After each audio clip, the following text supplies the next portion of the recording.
Here I have the brand new iPad Air M4 11-inch. I did the unboxing on my channel, but this is going to be a technical review. It comes with a charger and the actual power brick. However, it's only a 20-watt charger. This device can charge up to 37 to 40 watts. So this starts at $5.99 and you can get it for about $5.50 on the education website, which is what I ended up doing.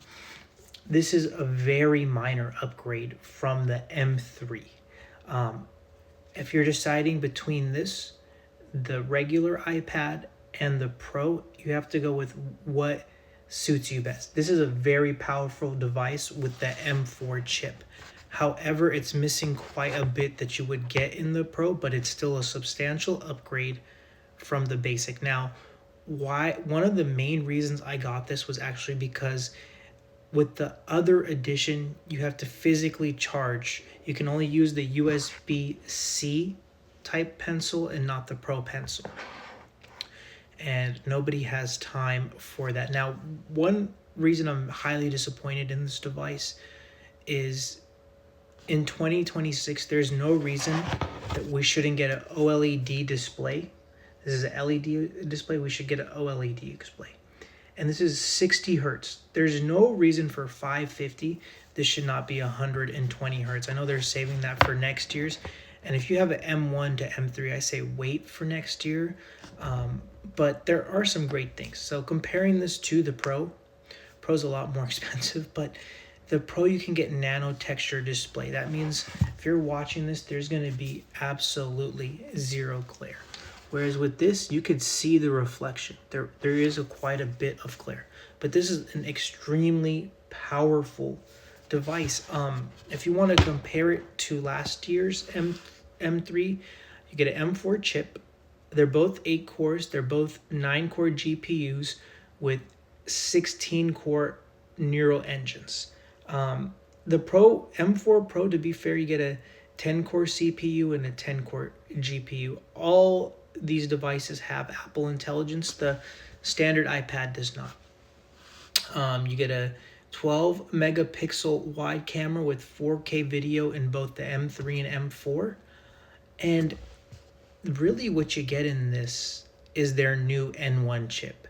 The N1 chip has faster Wi-Fi speeds, faster download speeds. Okay, but if you're asking yourself, they're going to be the same in terms of height, width. I mean, it's almost the same exact device. This one actually weighs 4 grams more than the previous edition, and that's probably due to the new M1 chip. I will say it's very fingerprint prone. I mean, I barely touched this device and it's covered in fingerprints. Now, this is a very powerful device. I absolutely love Apple.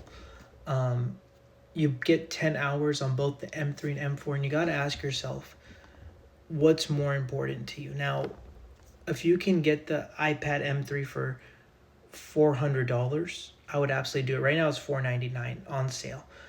I feel like for $50, I'd really still rather have the newest edition with the faster chip and better download speeds. But you got to think, if you're leaning towards the regular iPad and the M3, you probably would say, hey, let me go M3. I don't need the M4 chip.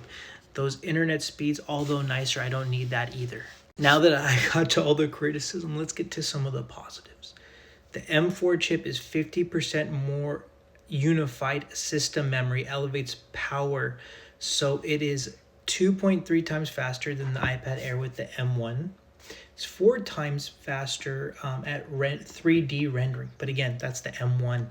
I find it kind of funny they didn't put the M3 in there, right, to compare the speeds. You do get that new version of Apple Intelligence. You get True Tone, P3, and I know I'm saying all these things, but those things are also available in the M3. Now, what you get over is that N1 chip, and let's talk about the N1 chip, because they say you get up to 50% faster cellular data. I did not get cellular data on this, but you get Wi-Fi 7, so it's supposed to easily connect to external display drives faster, Bluetooth 6 as well, right? Again, this is a very minor upgrade, and I cannot stress that enough. If you get the M3, or if you got it recently, like, wow, the M4 just came out and I'm past my return window, it is not a big deal. It is really, you are not missing out on anything. But this is still a very good device. I think it's worth it to me to spend a little bit more to have a device. And one thing about Apple is this will last 5 to 10 years minimum. They just put together their devices so well. It's sleek, it's thin. Again, I would have liked a nano texture iPad Pro, but at that price point, I was not willing to spend that much. This is a very thin device. It's a very well put together device. It's very fast. The display has not wowed me, but it is not awful in any aspect. It's a very good device, and it's nice that we have options, right? The options, I think, are very important. Now, would have I gotten the original iPad if it supported iPad Pencil Pro? Absolutely. Then we would not be having this discussion, because I could charge my pencil directly. But until then, I think this is a very good device.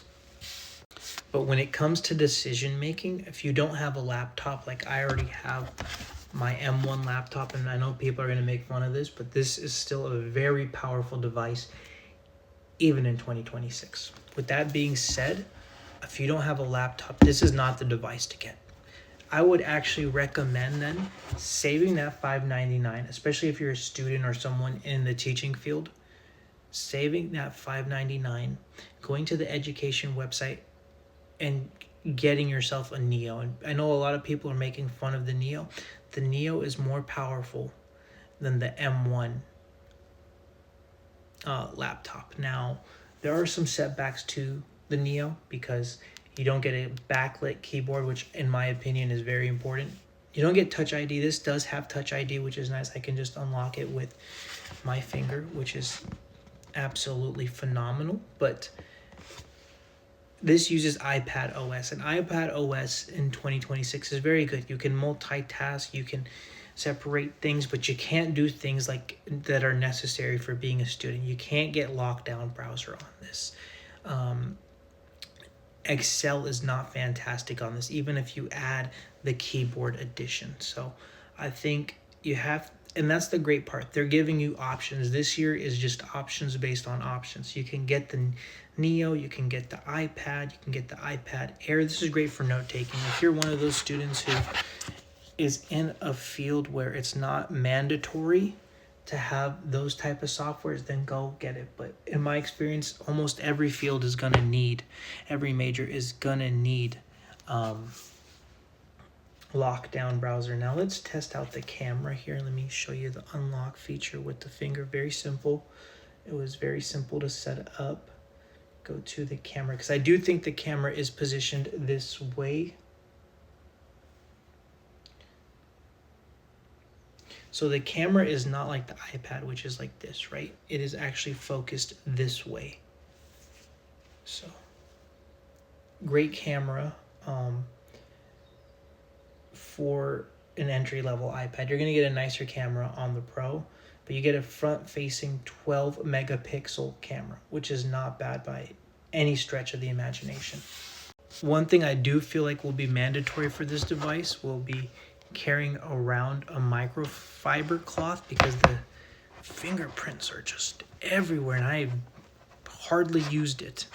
We'll see what happens when I get the screen protector. Hopefully that helps, but this is gonna be handy.